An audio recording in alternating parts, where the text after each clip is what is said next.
Welcome to Manepata. If you like our videos, please subscribe our channel. ಇಂದಿನ ಈ ವಿಡಿಯೋದಲ್ಲಿ 6ನೇ ತರಗತಿಯ ಸಮಾಜ ವಿಜ್ಞಾನ ವಿಷಯದ ಪರಿಷ್ಕೃತ ಪಠ್ಯಪುಸ್ತಕ 2023 ಮತ್ತು 24ರ ಅಧ್ಯಾಯ 2 ಭಾರತ ನಮ್ಮ ಹೆಮ್ಮೆ ಇವುಗಳ ಅಭ್ಯಾಸವನ್ನು ತಿಳಿದುಕೊಳ್ಳುವ.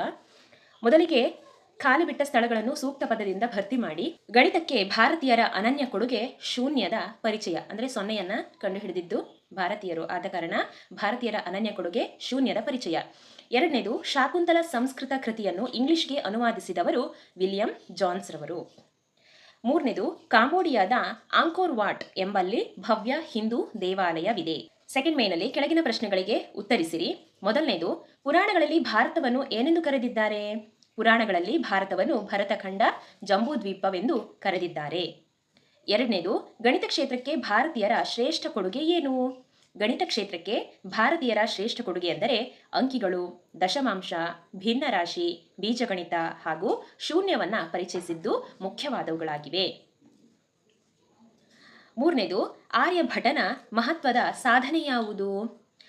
ಆರ್ಯಭಟನು ಭೂಮಿ ಗುಂಡಾಗಿದ್ದು ಸೂರ್ಯನ ಸುತ್ತ ಭೂಮಿ ಪರಿಭ್ರಮಿಸುತ್ತದೆ ಎಂಬುದನ್ನು ತಿಳಿಸಿಕೊಟ್ಟದ್ದು ಆರ್ಯಭಟನ ಮಹತ್ವದ ಸಾಧನೆಯಾಗಿದೆ. ನಾಲ್ಕನೇದು ಜಗತ್ಪ್ರಸಿದ್ಧ ಬೃಹತ್ ಬೌದ್ಧ ದೇವಾಲಯ ಎಲ್ಲಿದೆ?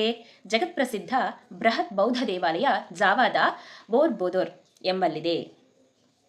ಐದನೇದು ಭಾರತೀಯರ ಸಂಸ್ಕೃತಿಯು ಹಬ್ಬಿದ ಆಗ್ನೇಯ ಏಷ್ಯಾ ಖಂಡದ 3 ದೇಶಗಳನ್ನು ಹೆಸರಿಸಿ. ಕಾಂಬೋಡಿಯಾ, ಜಾವಾ, ಮಯನ್ಮಾರ್ ಈ ದೇಶಗಳಲ್ಲಿ ಭಾರತೀಯ ಸಂಸ್ಕೃತಿಯು ಹಬ್ಬಿತು. ಆರನೇದು ಯಾವುದಾದರೂ 2 ಭಾರತೀಯ ಮೌಲ್ಯಗಳನ್ನು ತಿಳಿಸಿ. ಮೊದಲನೇದು ಅಹಿಂಸೆ. ಬೌದ್ಧ ಮತ್ತು ಜೈನ ಧರ್ಮಗಳು ಅಹಿಂಸೆಯನ್ನು ಪ್ರತಿಪಾದಿಸಿದವು. ಮಹಾತ್ಮ ಗಾಂಧೀಜಿಯವರು ಈ ಅಹಿಂಸಾ ತತ್ವದ ಪ್ರಭಾವದಿಂದಲೇ ಸ್ವಾತಂತ್ರ್ಯವನ್ನು ದೊರಕಿಸಿಕೊಟ್ಟಿದ್ದಾರೆ. ಇನ್ನೊಂದು ಮೌಲ್ಯ ಏನಂದರೆ ಸರ್ವಧರ್ಮ ಸಮಾನತೆ, ಅಂದರೆ ಎಲ್ಲ ಧರ್ಮದವರು ಸಮಾನರೇ, ದೇವರು ಒಬ್ಬನೇ, ನಾಮ ಮಾತ್ರ ಹಲವು ಎಂಬುದೇ ಈ ತತ್ವದ ಉದ್ದೇಶವಾಗಿದೆ. ಭಾರತ ನಮ್ಮ ಹೆಮ್ಮೆ ಈ ಪಾಠದ ಪ್ರಶ್ನೋತ್ತರಗಳು ಮುಂದಿನ ಅಧ್ಯಾಯದ ಜೊತೆ ಮತ್ತೊಂದು ವಿಡಿಯೋದಲ್ಲಿ ಭೇಟಿಯಾಗುವ. Thank you.